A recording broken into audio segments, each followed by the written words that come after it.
I was recently on vacation and I was driving in the car with my sister. She's hilarious. She's fun. She's just ADD. So she always has to keep her mind busy. And when we drove, I had never have the radio on. I never have the radio on. If I ever have anything on, it's I'm listening to a podcast on occasion while I drive, or I call it client. While we were there, after about 2 minutes, my sister was like, "Can you put something on? I'd go nuts if I didn't listen to something." And it got us into a conversation on the power of silence and how too many of us don't understand what happens when we're talking and what happens when we're listening and other things are coming into our head and what's happening when we don't have anything else coming into our heads at all. Silence is something that is just not a skill set these days. As a matter of fact, Satan so much understands that silence is beneficial that he has made sure that messages are just constantly coming into our heads. We're seeing videos, we have the radio on, we have noise everywhere. And it took me many years to cultivate not listening to anything. And I absolutely love it. Now, as a matter of fact, when I hear too much radio or too much anything, I realize I don't have that quiet space. I realized I go back to when I had a prodigal child, and I am always the talker. I've never been known back then as the listener. Now I'm like, people say, "You're such a good listener." I'm like, "What? That's great. I love that." Even though I still cut people off too much. Sorry, viewers. But when I had a prodigal child, and every now and then, well, most of the time, she would ignore my texts or my calls. And I'd be like, what about this? And explain this and explain that. And I gotta do this. And you give every thought that's in your head. And you get silence back. It would make me crazy because I didn't know what she was thinking. And then I realized too that while I'm giving her all my thoughts, I don't need her then to know what I'm thinking. Because I'd like to tell it to you this way. It's like when one person talks more and one person listens more, think of it as a battlefield. Think of it as the enemy would never tell you their battle plans. Well, we're going to place men here. We're going to use these kind of weapons. We're going to do this or that. If they let you know what they were going to do, well, then you'd plan for it. Oh, okay, well, we're going to put our men here. We're going to do this. We're going to do that. But if they don't, if it's radio silence, you can only wonder what the enemy's doing. You can only use strategy. Our military has to deal with that all the time, right? They have radio silence. God uses silence the same way. So let me start first with if you have a prodigal.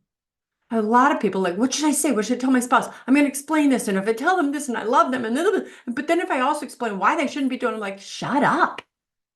Stop. When you let your prodigal know what you're thinking, they can develop a strategy. One person, very, very loving. I get this a lot.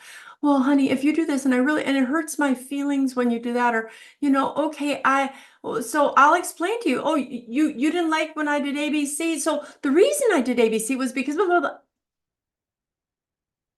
Then the prodigals have a way of twisting your words. Well, you see, you shouldn't have done such and such. You said that you did ABC because of this. And see, if you would have done X, Y, and Z, I would have done such and such. And then you're like, but if you don't give them your words, they have no idea what you're thinking, no idea what your reasoning is. And so I work with a lot of people. And again, I don't want you to think this is just about marriage or really even just about prodigals.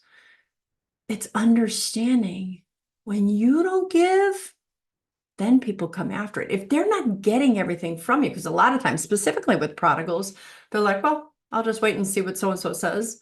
Yeah, I'm here with my other woman, other man, but every now and then my wife or husband will say something, and then okay, if I feel like answering. If you talk more, they talk less. And he who speaks, this is what we used to say when I used to sell cars for a really short time. My up manager said to me, give your person the amount, here's what we're going to do, and then shut up. He said, even if you have to wait 10 minutes, he said, he who speaks first loses.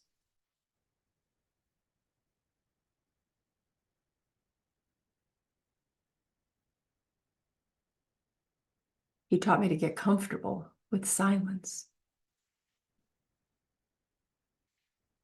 There is such a power in silence because when you're silent, not only do they not know what you're thinking, even if they say they don't want you or love you or whatever, that is when people are more likely to lean in. Think about the introverts in your life. They do all their thinking and they don't really speak that much. You never know what they're thinking, but when they do speak, you're like, oh. Now, in terms of our faith, there is such a power in silence because remember, Satan can't read your thoughts. So the more you speak, the more Satan understands you and has stuff to work with. And I think about some of the biblical verses on silence. We all know Psalm 46, be still and know that I'm God, right? Psalm 37, be still before the Lord and wait patiently for him. Fret not yourself over him who prospers in his way, over the man who carries out evil devices. Psalm 62, for God alone my soul waits in silence. From him comes my salvation. For God alone my soul waits in silence, for my hope is in him. Habakkuk 2:20, but the Lord is in his holy temple, let all the earth keep silence before him. Zechariah 2:13, be silent, all flesh, before the Lord, for he has roused himself from his holy dwelling. Zephaniah 1:7a, be silent before the Lord God, for the day of the Lord is at hand. Lamentations 3:26, it is good that one should wait quietly for the salvation of the Lord. And we all know the one in 1 Kings 19 where Elijah was waiting and waiting, and it wasn't, the sound wasn't in this, sound wasn't in that, God wasn't in this, but then God was in that still small voice that he heard. So there's more I could read to you. But if you really, so many people say to me, but I can't hear God, I can't hear God. And I ask, do you ever remain silent? I mean, like really remain silent, like going for a walk for a half hour with nothing in your ears, no one talking to you. Do you ever have silent time in your yard, just pulling weeds? Or do you ever just sit and stare at a sunrise?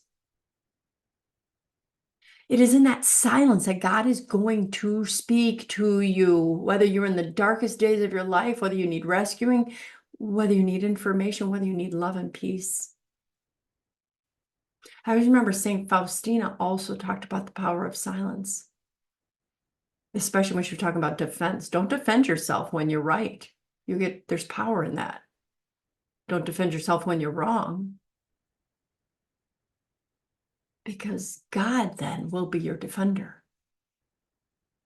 So when you're silent, you give power to God, who empowers you and makes your enemies flustered.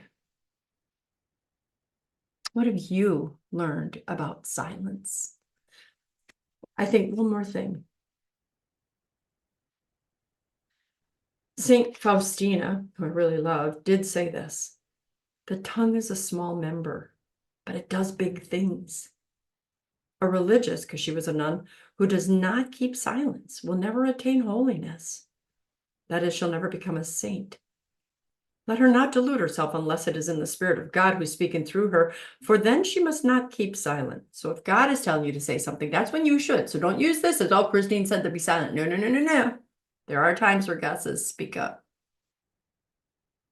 But in order to hear the voice of God, one has to have silence in one's soul and to keep silence. Not a gloomy silence, but an interior silence. That is to say, recollection in God. The talkative soul lacks both the essential virtues and intimacy with God. A deeper interior life, one of gentle peace and of that silence where the Lord dwells, is quite out of the question. A soul that has never tasted the sweetness of inner silence is a restless spirit, which disturbs the silence of others. What are your thoughts on silence? Are you good at it? Do you struggle? It's powerful. If you've not heard God lately, perhaps the problem is you. Go and give him your ear and learn to be comfortable with holy silence. For there is where wonderful things will happen. I'm Dr. Christine Bacon. Thanks for watching this informational Bacon Bit. And as always, remember to live your life sunny side up.